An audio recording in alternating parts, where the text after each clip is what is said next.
Preview.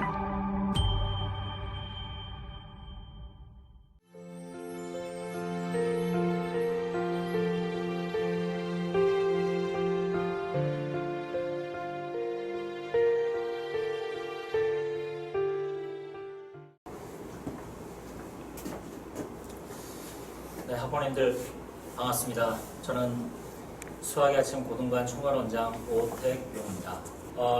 뭐 비대면 상황이다 보니까 내용을 빨리빨리 좀 진행을 하도록 할게요.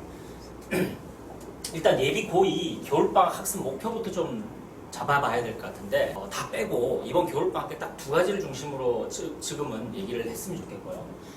첫 번째는 무엇이냐면 고등학교 2학년 첫 내신 준비를 이번 겨울방학 때 정말 밀도 있게 준비를 해야 되겠다. 요거 하나랑 두 번째는 수능 과정이 이제 다가오고 있죠. 특히나 2학년 1학기 내신 과정인 수원이 수능에서 이제 첫 관문이 되는 것이죠. 그러다 보니까 수능 과정을 전체적으로 어떻게 앞서서 준비할 것인가 이 두 가지를 중심으로 이번 겨울방학에 고민을 하시면 될 것 같은데요. 이번 겨울방학 어떻게 풀 것인가 이렇게 팬데믹 시대에 비대면 학습을 진행하고 있는데 이 고민이 많으실 거라는 생각이 들어요. 저희도 이제 그런 부분들에 대한 고민들을 많이 했고 이걸 어떻게 풀어가야 될 것인가 이렇게 생각을 하다가 결론을 좀 이렇게 냈습니다. 어쨌든 위기는 모두에게 다 똑같은 상황이기 때문에 이 위기를 기회로 바꿀 수 있는 방법을 찾아보자. 그래서 이번 겨울방학 몰입캠프 프로젝트를 좀 이런 주제를 가지고 시작을 해보자. 이렇게 고민을 했는데 이 배경을 좀 말씀드리자면 뉴스 기사에서 많이 봤을 거라는 생각이 듭니다. 그리고 학교 선생님들도 이렇게 좀 평가하는 현재 상황이죠. 즉 지난 한 해가 우리 아이들 학습적인 측면으로 보자면 1년이 사라진 그런 현실인데 사실은 이제 이런 학력 격차보다 더 중요한 것은 무엇이냐면 겨울방학이 항상 한 해의 학습을 좌우했잖아요. 근데 이번 겨울방학마저도 지난해와 비슷한 상황이 될 수 있다는 것이 저는 과제인 것 같아요. 그래서 이번 겨울방학을 좀 잘 못 보내게 되면 결국은 올 한 해 1년을 좌우할 이번 겨울방학마저도 잘 못 보내게 되면 결국은 작년과 올해까지 연결해가지고 2년이 사라질 수도 있겠다라는 생각이 좀 들면서 이런 위기를 어떻게든 극복하는 방안으로 우리 이번 겨울방학의 방식을 도출해야겠다 이런 좀 생각을 하게 됐고요. 그래서 누군가에게는 이 위기가 위기로 존재하지만 누군가에게는 또 기회였던 뭐 그런 우리 기억들이 있지 않습니까? 그래서 우리는 그것을 기회로 좀 만들자. 그래서 이 기회로 만드는 사람과 위기를 위기로 그냥 지켜보는 사람들의 차이는 결국 발상의 문제더라. 그리고 실천의 문제더라. 이렇게 좀 결론을 내면서 우리 아이들의 학습 장애물들을 한번 걷어내는 부분에 좀 집중을 해가지고 이번 겨울방학 프로그램을 짜보자 이렇게 좀 고민을 했고요. 그래서 우리 아이들 학습 장애물을 한번 살펴보자면 수동적 태도 그리고 안일함, 나태함에서 나오는 수업에 대한 집중력, 비대면 수업이다 보니까 수업에 대한 집중력이 하락되고 그러다 보니까 또 수업의 질이 떨어지고 수업이 끝나고 나서 개인 공부를 해야 되는데 개인 공부하는 시간들이 자꾸 줄어들죠. 그리고 그러다 보니까 또 오답이나 본인의 약점들을 해결하는 것에 있어서 소홀하게 되는 이런 악순환들이 반복되고 그래서 이 문제를 해결하는 데 좀 집중해야 될 것 같다 이런 말씀을 좀 드리고 싶고 뒤에서 제가 저희 프로그램 속에서 이걸 어떻게 풀어내는지를 보여드리겠습니다. 올해 졸업한 올해 실제로 수능을 봤던 학생입니다. 저희 수학의 아침에는 이제 3학년에 고3 프로그램에 종합반 프로그램이 있는데 이 프로그램은 월요일부터 일요일까지 주 7일 여기 살면서 공부하는 거예요. 국어, 영어, 수학, 탐구, 논술, 컨설팅까지 다 진행하는 이런 프로그램인데 여기에서 올해 졸업한 학생들 인터뷰를 하면서 수기를 작성을 했는데 그 학생들 중에 한 두 학생만 제가 소개를 해드릴게요. 이 학생은 풍덕고 출신 학생인데 내신이 한 3, 4등급 정도 나오는 학생입니다. 성적이 좀 안 나오죠. 이 학생의 수기를 쭉 이렇게 보다가 제가 핵심 부분만 뽑아가지고 한번 보여드리자면 윈터스쿨 첫날 집으로 돌아가는 셔틀버스 안에서 이 아이가 학원을 그만두고 싶다고 얘기를 했대요. 왜냐하면 단 한 번도 이렇게 오래 앉아서 공부해본 경험이 없다 보니까 너무 힘들었대요. 이제 그런데 신기하게 하루 이틀 지나니까 그럭저럭 다닐만 했고 그러다가 2월이 되니까 막상 그렇게 힘들지는 않았더라고요. 이 학생은 2020년 1월부터 2020년 11월 말까지 이렇게 공부한 학생인데 지금 종합반 소개하는 게 아닙니다. 저는 이 학생의 사례를 통해서 우리 아이들의 심리를 한번 파악해보자는 말씀을 드리는 거죠. 자, 엉덩이를 붙이고 앉아 공부할 수 있는 시간들이 점점 늘어나고 이렇게 오래 앉아서 공부하고 있다는 사실이 기특했다라는 생각을 했답니다. 그래서 이 학생이 올해 11월까지 이렇게 완주를 하게 되었고요. 이 학생은 결국 내신 3, 4등급 정도에서 가기 좀 어려운 학교인 숙명여대를 이번에 노출전형으로 합격을 했습니다. 또 한 명의 학생을 좀 말씀드리자면 이 학생은 현암고 학생인데요. 이 학생도 이제 1월달에 들어왔는데 모의고사 평균 성적이 평균 한 2, 3등급 정도 나오는 학생, 중상위권 정도 되는 학생인데요. 이 학생 같은 경우에도 수기에서는 역시 첫날이 힘들었다고 하네요. 윈터스쿨 첫날 저는 공부를 엄청 열심히 했던 학생이 아니라서 의지는 있었지만 실천으로 옮기는 데 어려움이 많았다. 그리고 종이를 앉아서 공부한다는 것이 너무 힘들었고 정말 지옥 같았다고 합니다. 지옥 같았다고. 자, 그런데 이렇게 힘든 하루를 끝내고 집으로 가는 길에 왠지 모르게 뿌듯함도 생기고 이런 게 수험생이 되는 건가 해서 괜히 기분이 좋았다고 하네요. 그러면서 며칠만 버텨보자는 생각으로 다니다 보니까 조금씩 적응을 해가지고 12월까지 완주를 했습니다. 이 학생이 아까 앞에서 모의고사 성적이 어땠다고 그랬죠? 2등급, 3등급 정도 모의고사 나왔다고 그랬죠? 수능 성적표를 공개하겠습니다. 수능 성적표 이렇게 나왔는데요. 2021학년이죠. 수능 성적 등급이 어떻습니까? 1등급, 1등급, 1등급, 1등급, 1등급, 1등급 나왔습니다. 자, 이 학생도 시작 단계에서는 지옥 같았던 학생이었습니다. 근데 막상 환경이 주어지다 보니까, 여건이 주어지다 보니까 학습하면서 아이가 변화하는 과정들을 겪더라는 것이죠.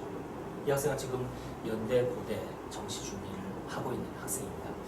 자, 무엇이 달랐나 이렇게 좀 보자면, 이런 아이들한테서 교훈을 좀 얻어보자면, 결국은 과감한 실천, 그리고 그것을 지속적으로 보장할 수만 있으면 성취감과 작은 성공 경험에 의해 가지고 우리 아이들이 생각의 변화와 태도의 변화를 가져오더라는 것이죠. 그래서 모두들 주변에서 지금 걱정만 하고 코로나 등등 뭐 이런 현실만 탓하고 있을 때 조금 더 과감한 도전과 일단 시작부터 하는 그런 형태로 좀 이번 겨울방학을 준비하는 게 어떨까 이런 생각을 좀 하게 되고요. 그래서 생각한 것이 실천 중심의 겨울방학 놀이캠프를 만들자. 그래서 이 위기를 기회로 바꿀 수 있게끔 우리가 한번 노력해보자. 이렇게 좀 생각하게 됐고요. 그래서 그것을 위한 3가지 정답과 1가지 비책을 지금부터 말씀을 좀 드리도록 하겠습니다. 자, 3가지 정답은 저희는 이렇게 좀 결정을 내렸습니다. 먼저 첫 번째는 학과 습의 양을 과감하게 압도적으로 만들자. 지금 이제 고등학교 2학년 올라가는 학생들의 놓여진 수학 과제는 3가지잖아요. 뭐죠? 수원. 2학년 1학기 내신 때문에 수원을 해야 되고, 확률 통계나 기하를 해야 되는 학생들도 있을 거예요. 2학년 1학기 때 학교에서 내신을 보는 학교가 있기 때문에. 게다가 여름방학이 짧기 때문에 수투를 어느 정도 이번에 해줘야 되죠. 이 3가지만 하더라도 학습량이 어마어마하죠. 네. 그러다 보니까 학습의 양을 지금 만들지 않고는 이번 겨울방학을 성과있게 보내기 어렵다라는 측면에서 첫 번째 이번 겨울방학의 정답을 학습의 양을 여러 가지 복잡한 생각이 있으시겠지만 과감하게 늘려보자 이 말씀을 제안드리고 싶고요. 두 번째는 그 학습의 양을 직접 온종일 대면 관리를 통해 가지고 실천적으로 옮길 수 있게끔 설계를 해보자. 이렇게 두 번째로 좀 정답을 제안하고 싶고요. 세 번째는 개인별로 많은 학습량과 이것을 실천을 옮기는데 그것을 개인별 부족한 부분들을 공략하는 형태로 해가지고 완성도를 최대한 만들어보자. 이렇게 3가지의 내용을 가지고 이번 겨울방학 캠프를 운영할까 합니다. 한 가지씩 좀 보겠습니다. 자, 먼저 첫 번째는 학과 습의 양을 모두 압도적으로 만들자는 것인데 결국은 일주일에 3번, 하루에 10시간 정도의 학습량을 만들자는 겁니다. 수학만. 학습량 없이 성적을 올리기는 어렵기 때문에 모든 공부의 출발을 학과 습으로 좀 시작을 해야 되겠다. 그래서 학뿐만 아니라 개인 공부하는 습하는 시간마저도 충분히 늘릴 수 있게끔 그렇게 설계를 좀 했으면 좋겠다. 이런 말씀을 드리고 싶고요. 이 내용들은 담임선생님들이 1대1 학생 상담을 통해 가지고 학습 시간들을 지금 저희 재원생들은 설계하고 있고요. 비재원 학생들은 학원에 오게 되면 저희 원장 선생님이 아이하고 상의하면서 설계를 하도록 하겠습니다. 그렇게 해서 그날 공부, 그날 끝내는 패턴으로 해가지고 이렇게 학습 계획표를 작성을 해가지고 월, 수, 금, 화, 목, 토 이런 식으로 설계하면 좋을 것 같습니다. 그날 학습이 이제 부진할 경우에는 담임선생님과 함께 클리닉을 하고 나서 기가하다 보니까 하루에 10시간이 조금 더 길어질 수도 있다는 점 여기서 확인하시면 될 것 같고요. 시기는 1월 14일부터 2월 28일까지 수지 캠퍼스는 1월 11일부터입니다. 다음 주 월요일부터 1월 11일부터 2월 28일까지 이런 식으로 9-10 관리형 자습실을 개방해서 운영을 하게 될 텐데 자 이렇게 좀 말씀을 드리면 학습량을 늘려야겠다는 것은 다 이해를 하는데 도대체 어떤 식으로 늘리겠다는 거냐 지금 비대면 상황에서 이게 가능한 거냐 이렇게 말씀을 하실 텐데 지금 현재는 동시간대에 학생 9명이 학원에 올 수 있습니다. 그래서 지금 학습이 조금 부진한 학생이나 과제가 안 되는 학생들 중심으로 동원하고 나면 나머지는 비대면 수업을 진행을 하고 있는 상황인데요. 결국은 이번 겨울방학은 이렇게 좀 진행을 하려고 합니다. 17일 이후에도 비대면 상황들이 지속될 수 있다는 걸 저희도 알고 있습니다. 그래서 이런 비대면 상황에서 앞에서 목표한 학습량 하루에 10시간, 13시간 이 목표한 학습량을 강제할 수 있는 직접 대면 관리를 저희가 하겠다는 것인데요. 그것은 어떻게 하겠다는 거냐면 지금 현재 2.5단계 상황에서 칸막이가 있는 스터디 카페에서는 개인 공부를 할 수 있게 허용이 되어 있습니다. 철저한 방역 수칙 아래서 마스크를 착용하고 스터디 카페에서는 개인 공부를 할 수 있게끔 허용되어 있고요. 그래서 저희가 대면 수업을 진행하겠다는 것이 아니라 대면 직접 관리를 온종일 아침부터 저녁까지 일주일에 3일 혹은 일주일에 4일 이렇게 관리를 진행하겠다는 겁니다. 자, 내용을 조금 더 구체적으로 들어가 볼게요. 이런 스터디 카페에서 진행을 하게 될 텐데요. 아이들은 휴대폰을 이렇게 제출을 하고 들어가게 되고요. 이런 식으로 스터디 카페에서 공부를 하게 되는데요.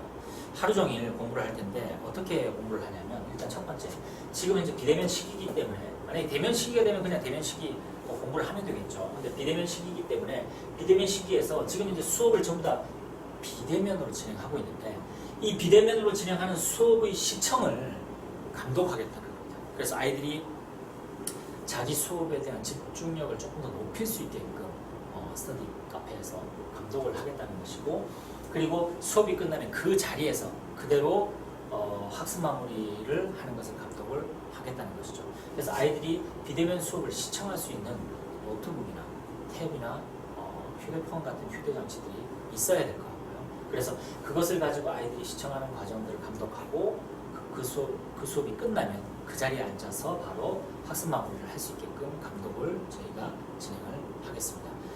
재원생 모두는 이것을 진행할 수 있게끔 저희가 스터디 카페를 지금 대여를 해놨고요. 모든 학생들이 무료로 사용할 수 있게끔 저희가 준비를 해놨으니까 그래서 이제 스터디 카페에서는 과제 관리를 하고 출입 관리를 하고 그리고 학습 완성도 검사까지 저희가 진행을 하고요. 과제나 자습이 안 될 때는 일대일 상담을 통해 가지고 경고 퇴원 제도까지 운영하면서 아이들의 학습 밀도를 좀 높일 수 있게끔 그렇게 저희가 유도를 하겠고요. 일부 학생 학부모님들 중에서는 대면이 좀 부담스러운 학부모님들 계실 거라 생각합니다. 저도 이제 그렇게 생각을 하고요. 그래서 비대면을 희망한 학부모님들에 한해서는 원장 선생님이나 부원장 선생님이 직접 관리하는 비대면 자습실을 의무적으로 참석하게 해가지고 이번 겨울방학 학습의 실천을 제대로 할 수 있게끔 유도를 하겠습니다. 그래서 비대면 자습실에 아이들이 들어와가지고 수업이 끝나면 여기 들어와서 자습하고 숙제하고 나서 나갈 수 있게끔 그렇게 저희가 유도를 하겠습니다. 첨삭은 수업하시는 담임선생님들이 직접 진행하시게 되는데요. 담임선생님들이 직접 비대면으로 첨삭을 진행을 하겠습니다. 스터디 카페에서는 아이들의 학습 시간과 학습하고 있는 과정들을 관리하게 되고요. 비대면으로 담임선생님이 직접 첨삭을 진행해주는 그런 구조로 저희가 설계를 해놨고요. 이번 겨울방학 때 중요한 시기인 만큼 절실한 마음을 가지고 저희가 적극적으로 행동을 좀 하도록 하겠습니다. 자, 저희가 이제 세 가지 얘기를 하기로 했는데 세 번째 얘기는 무엇이냐면 개인별 약점 공략입니다. 실제 내신 기출 문제를 가지고 약점을 발견하는 것이 중요한데, 자, 앞에서부터 제가 좀 내용을 정리를 하자면 세 가지는 이렇게 진행되는 겁니다. 일단 첫 번째, 자, 지금 팬데믹 상황에서 여러 가지 복잡한 마음들이 있겠지만 결국은 학습량이다. 그래서 학습량과 질을 극대화시키는데 일단은 주력을 하자. 설계도 자체를 제대로 된 설계도를 만들자. 이것이 첫 번째 정답이고요. 이번 겨울방학에. 두 번째 정답은 얘를 실천적으로 만들 수 있는 실질적인 방안들을 모색해보자 라고 해가지고 저희가 스터디 카페를 중심으로 하루 종일 아이들의 학습 관리를 하겠다라는 말씀을 드렸고요. 세 번째는 설계된 학습량과 그리고 그것을 실천에 옮기는데 그 속에서 나오는 아이들의 학습 약점들이 분명히 있을 것이다. 그 약점들을 어떻게 해결할 것이냐 이렇게 들어갔을 때 세 번째 내용인데 이 1월달, 2월달 두 달 동안에 총 4번의 인증평가를 초반에는 조금 쉬운 문제 중심으로 가다가 뒤쪽에는 조금 어려운 문제가 되겠죠. 그래서 테스트를 봐가지고 그곳에서 약점을 발견해가지고 그 약점들을 담임선생님들이 직접 클리닉을 통해가지고 해결할 수 있게끔, 이건 캠퍼스별로 시간이 조금 다를 겁니다. 그렇게 해서 설계해가지고 우리 아이들의 약점 공략을 하겠다는 것이고요. 약점 공략 두 번째 내용은 이 내용인데요. 약점 공략 1:1 집중 클리닉 MMC 시스템을 진행하겠다. 이것은 이제 매스 메디컬 클리닉이라고 해가지고 저희 조교 선생님들 중에 베테랑 선생님하고 1:1로 과외처럼 무제한으로 무료로 이렇게 클리닉을 받는 시스템입니다. 이것은 이제 과제를 했는데 질문할 게 대단히 많거나 그리고 수업이 이해가 안 돼가지고 앞으로 나가기가 많이 어려운 학생들 있잖아요. 그런 학생들을 대상으로 해가지고 신청을 하게 되면 이렇게 신청서가 이렇게 있습니다. 자습실에. 그래서 신청을 하게 되면 1:1, 1:2, 1:3 뭐 이런 식으로 해가지고 아이들하고 집중 클리닉을 진행해서 이번 겨울방학 때 완성도 있는 학습이 될 수 있게끔 저희가 도와주도록 하겠습니다. 한 가지 비책은 무엇이냐면 지금 수학이 많이 어려워가지고 복잡해하는 학생들이 있을 거예요. 그런 한 축의 학생들이 있고 지금 수학을 잘하는데 고등학교 2학년 과정을 가다 보니까 변별력 있는 고난도 문제를 접근하는 데 있어가지고 생각보다 어려움을 겪는 최상위권 학생들도 있어요. 이런 두 부류의 학생들을 해결하기 위해서 저희가 이번 겨울방학 때 개통수학 특강을 개설을 할 겁니다. 이것은 일주일에 한 번짜리고요. 3시간인데 예를 들면 이렇습니다. 함수 개통으로 한번 볼게요.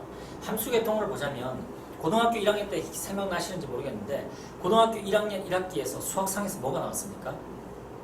방정식과 부등식, 도형의 방정식 나왔죠. 그리고 2학기에서 함수 단원이 나오고 역함수가 나오고 그리고 유리함수가 나오고 무리함수가 나오고 지금 함수 개통을 쭉 하고 있습니다. 거기다 2학년 1학기에서 지수함수가 나오고요. 로그함수가 나오고 그리고 삼각함수가 나옵니다. 자, 이렇듯 함수 계열들이 고등학교 1학년, 2학년에 엄청나게 많이 존재한다는 것이죠. 그래서 함수는 개통적으로 쭉 융합해가지고 이렇게 펼쳐놓을 수 있습니다. 1차 함수, 2차 함수의 기본형, 그리고 유리함수의 기본형, 그리고 무리함수의 기본형, 그리고 지수함수의 기본형, 로그함수의 기본형. 이 함수에서는 무조건 다 A가 나옵니다. A의 X승, 로그 AX, 다음 사인 함수, 코사인 함수, 그 다음에 탄젠트 함수가 있는데 여기서도 전부 A가 다 나와요. 그럼 공통적으로 나오는 이 A의 특징이 무엇인가를 중심으로 A라는 주제를 가지고 전체를 쭉 보기 때문에 아이가 전체적으로 이해를 하면서 부분을 깊게 볼 수 있는 그런 형태의 학습이 되는 것이죠. 또 예를 들면 뭐 이렇습니다. 함수의 표 중에서 PQ의 역할은 무엇이냐? 뭐 이런 것이죠. 1차 함수에서는 PQ의 역할들이 결국은 X축, Y축으로 이동을 어떤 식으로 하느냐의 역할들인데 2차 함수에서도 이렇게 변화를 나타낼 수 있고요. 그리고 유리함수에서도 이렇게 이동을 하는 이런 형태로 나오고요. 무리함수에서도 역시 마찬가지입니다. 이렇게 이동. 그리고 지수함수 역시 이동. 로그함수의 이동. 그리고 삼각함수의 이동 등 이런 식으로 구조화해가지고 아이들이 학습을 진행하게 함으로써 쉽고 정확하게 이해할 수 있게끔 그렇게 만들어간다는 것이죠. 그래서 물론 지금 방금 내용들은 상위권 학생들 입장에서는 되게 쉬운 내용이에요. 근데 이제 중상위권 입장이나 중위권 입장에서는 이런 식으로 전체를 보게 한다 그러면 좀 더 쉽게 들어가게 되고 그럼 최상위권이나 상위권 학생들은 어떻게 가야 되느냐? 이런 학생들은 변별력 문제라든지 킬러 문항을 가지고 역으로 연결짓기 학습을 진행을 하면서 아이들이 심화 문제가 어떻게 출제되는지를 분석하는 그런 형태로 해서 내신 심화 문제 해결하고 수능 심화 문제를 해결할 수 있게끔 그렇게 방향을 설계한다고 보시면 되겠습니다. 그래서 이제 고등과정 특강을 소개해드리고 싶은 것은 무엇이냐면 함수 전 단원은 고등학교 1학년 과정의 방부등식, 함수, 역함수, 유리함수, 무리함수, 2학년에서 지수함수, 로그함수, 삼각함수 이 함수 전 단원이 이렇게 교육과정으로 보자면 이렇습니다. 중학교 1, 2, 3학년, 고등학교 2 수학 과정이 전체적으로 어디로 가고 있습니까? 고등학교 2학년 수1의 함수 과정으로 다 모이고 있습니다. 수2에서는 함수의 극한으로 연결되고요. 이렇게 함수 과정들이 고등학교 1학년, 2학년 전체에서 약 70%를 정도 차지하고 있는데 이 함수 단원들만 모아가지고 일주일에 한 번 3시간 정도 해가지고 함수 개통 특강을 하겠다는 것이고요. 오늘 제가 말씀드릴 내용들은 여기까지고요. 또 다음에는 반가운 모습으로 우리 대면해서 설명회 하는 날이 빨리 왔으면 좋겠습니다.